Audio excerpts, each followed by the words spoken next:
दूसरी जानिब तहरीक इंसाफ का मीनार पाकिस्तान में जलसा करने से मुताल्लिक पंजाब हुकूमत का अहम इजलास जारी है।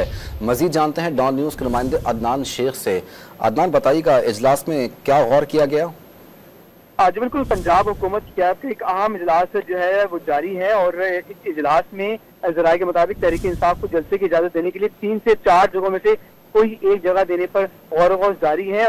और जो क़यादत है पंजाब हुकूमत की, उनका ये कहना है कि वो किसी और सूबे से आने वाले जो लोग होंगे उन्हें पंजाब का अमन खराब करने की इजाजत किसी सूरत नहीं देंगे। और जो है तहरीक इंसाफ के जो लोग हैं उनको जो कानून की खिलाफ वर्जी करे उनके खिलाफ सख्त जो है वो कार्रवाई की जाएगी। जबकि जराये का ये कहना है कि किसी शेरपसंद को शेरपसंदी करने की इजाजत जो है वो बिल्कुल भी नहीं दी गई। जबकि 9 मई के वाक़े जो हुए थे, इसी तरह का जो तहरीक इंसाफ दूसरा वाक़या करना चाहती है। और उनका ये कहना है कि जो पुलिस जो होगी उनको हिदायत है कि अगर कोई भी शख्स कानून हाथ में लेता है तो उसके साथ जो है वो सख्त कार्रवाई की जाएगी।